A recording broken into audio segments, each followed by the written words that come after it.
Did the film remind you of Wes Anderson's Pennymetrics lenses?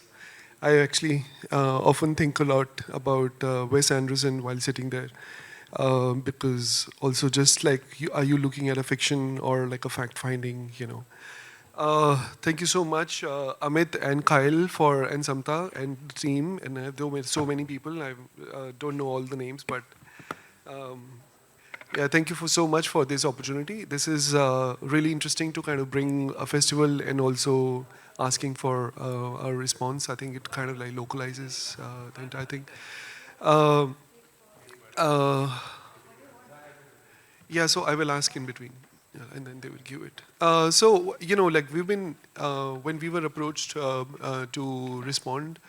There are many interesting ways to kind of see the film, but also one of the very interesting pointers which triggered was our own research project. But before, since we actually landed up seeing many people responding, we thought we should also write something about the film. So there is a little two-part presentation. So one is very tiny for a minute and a half.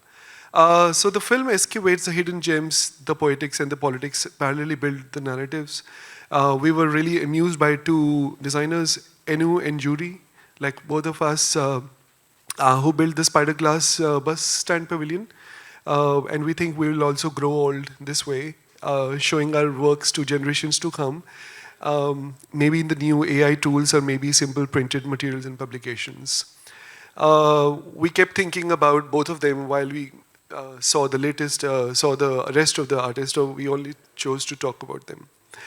When we were actually approached for this epilogue, the immediately thought these structures came as sculptures, as letters to the future, that you constantly dispatch from your studio to future landings, where the fundamental functionality is basically a roof and place to wait for a bus to come and to take you to a destiny. So the spaces acted as a resting places. For brief moment, they were comforting the travelers, but also became a companion for everyday passers-by. Have you actually said hello to the trees you cross by every day? It's something like that. So the poetry which has been written under the shadows, for us, it is an artistic expression to excavate, inspire, and take an artistic flight, which is straight out of his heart. Kristoffer and the team is driven by passion to archive them, save them, and immortalize them, worship them, and cuts them for us from a gray, wet, sparse Soviet landscape. Now, slides, please.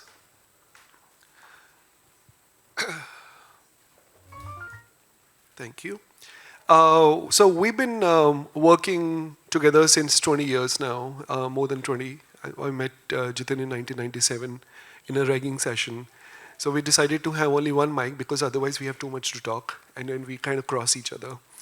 And we've been working on issues in Punjab primarily. And so this particular presentation is about one of the regions which we actually found as a conversation towards Kristoffer's findings. This particular presentation is about homes in Punjab, Doaba region, Beas River, as a famously spiritual land, which is between Jalandhar, Amritsar, on the way we actually found them. And this is one of the famous spiritual significances, but also at the same time, we found these really interesting sculpture pieces. This, Jitin would like to take it from here.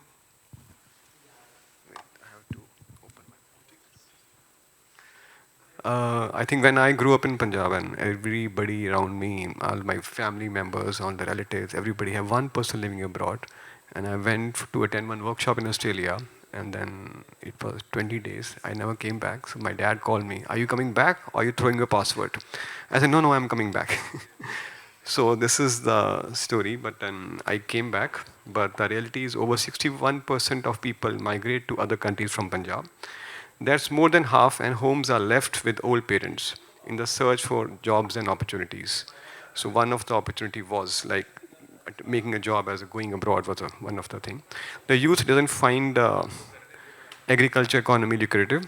As a climate crisis, the water table has gone down. Overall, Punjab has gone through such rough times, partition, war, riots, now agrarian crisis. I would like to read some lines from our poet friend Harmanjeet Singh, and he talking about empty houses. That's in Punjabi. If you can relate to it, otherwise you can ask me. I can explain you later on this. ਮਿੱਟੀ ਦਾ ਪੁਤਲਾ ਮਿੱਟੀ ਨੂੰ ਰੋਂਦਾ ਗੁੰਮ ਗਏ ਘਰਾਂ ਦੇ ਬਾਹਰ ਨਹੀਂ ਆਟੇ ਦੀਆਂ ਕੋਈ ਚਿੜੀਆਂ ਨੂੰ ਆਖੋ ਉੱਡ ਕੇ ਨਹੀਂ ਆਜੋ ਇੱਕ ਵਾਰ ਨਹੀਂ ਪੈਰਾਂ ਦੀਆਂ ਮੈਂ ਤਲੀਆਂ ਦੇ ਉੱਤੇ ਪਿੰਡਾਂ ਦੇ ਨਕਸ਼ੇ ਉਤਰੇ ਪਏ ਨੇ ਇਹ ਧੂੜਾਂ ਦੇ ਵਾਂਗੂ ਨੂੰ ਮੱਥੇ ਤੇ ਲਾ ਕੇ ਲਾ ਦੇਵਾਂ ਸਿਰ ਵਾਲਾ ਪਾਰ ਨਹੀਂ ਮਿੱਟੀ ਦਾ ਪੁਤਲਾ ਮਿੱਟੀ ਨੂੰ ਰੋਂਦਾ ਗੁੰਮ ਗਏ ਘਰਾਂ ਦੇ ਬਾਹਰ ਨਹੀਂ.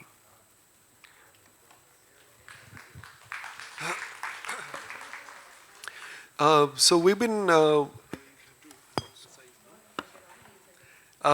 been actually interviewing people, meeting people. This is over since Jiten and both of us. Jiten is from Jalandhar, so he gets the picture right very quickly, and he can actually talk to them. I'm still an outsider. I mean, my mom and dad were both from Punjab. I've learned Punjabi speaking, but I can't read and write. So because of this reason, we started translating our publications into Gurmukhi, into Punjabi.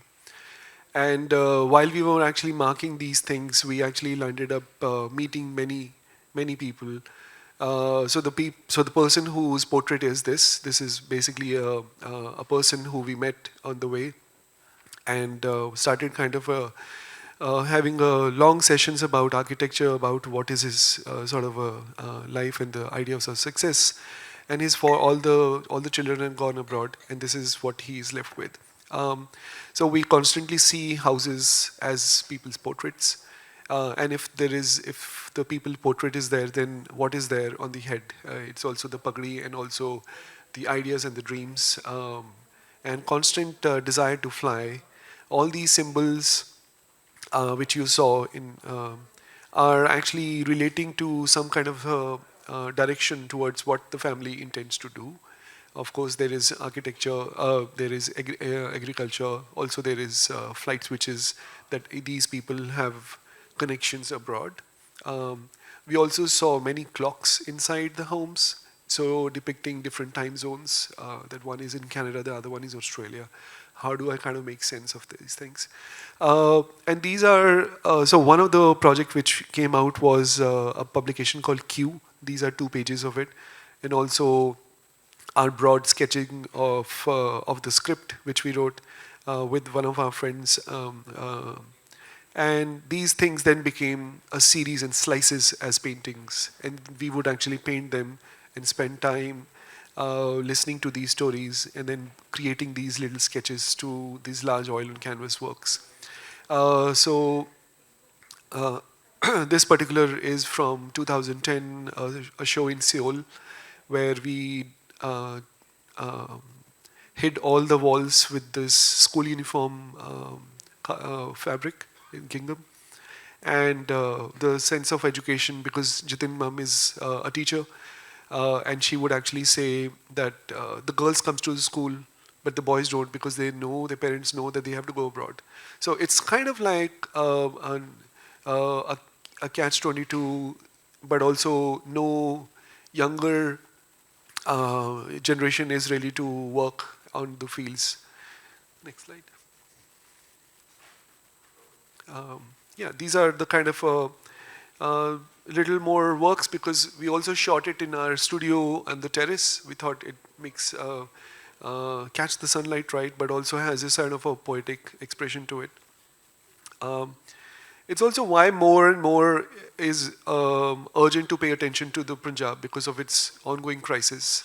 But also making pairings and making paintings with other dominus, we call them flying houses, the dominus areas.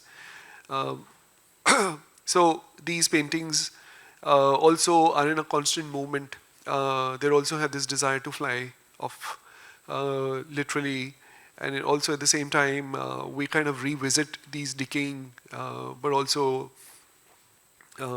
symbols out of these things comes as poetic expressions. Been constantly working with many film and also poets to kind of build knowledge through these little expressions and constantly build new forms out of it. I think we would just the next slide. We would actually spend time in our studio over months to paint one, and then this is an ongoing series. This is all set for a Diwali puja, so we thought it's a nice, interesting image to have all our palettes together and having our shapes to bubble up. But also there is this the desire to live forever. I think monumentalizing what Kristoffer really wanted to kind of immortalize and cut it for people for generations to come. So, thank you so much.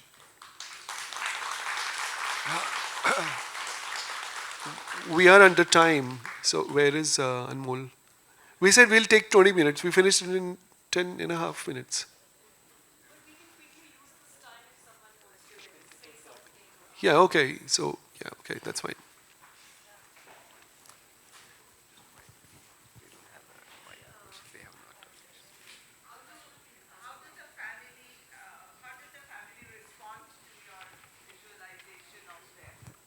Sorry, could you just say that again? Thank you. It's a very interesting idea. How did the family members respond to the visualization of their homes? You've given it a completely different take.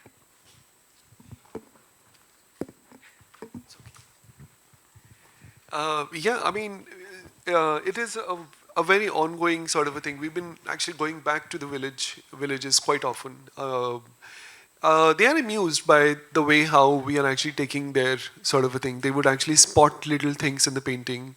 However, we cannot. We actually brought exhibition twice in Chandigarh, and gave them the opportunity to come and visit. Few came, but also we try to kind of like build a little knowledge system. I mean, we run through different foundations as well as a key partners, because the only way one can actually reach out to benefit certain things through aggregate crisis or through overall well-being is through partnerships. So we work with Baru Sahib organization, which constantly work on the education of kids.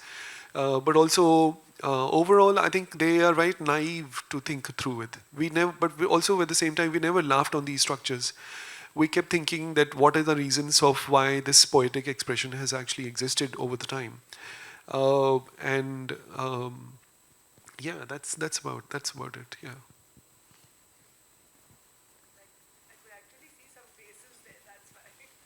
Yeah, yeah. We also try. That's why the Wes Anderson references to kind of mirror it up and becomes a face.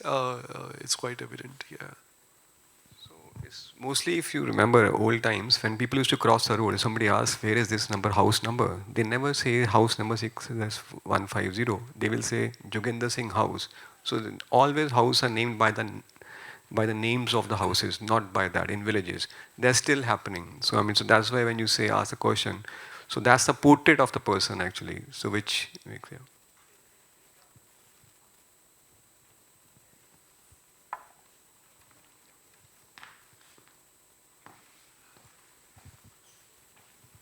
Thank you, Jiten, and thank you, Sumir. This is just to tell you the background on how this all happened. Um, the choice of movie actually came from the project which we had seen, which uh, both of them had done. And when and that project, Sumir and Jiten presented to us, what, 3 years, 4 years back? Pre-COVID, I think, pre-COVID. And since then, that project stuck to me, and I said, listen, this has to go forward. And that's when Kyle happened, and happened to see this movie called Soviet Bus Stop. I said, wow, some connect. So thank you. I mean, time does go around and things get shortened. Thank you for doing this for us, and thank you for being here. You have a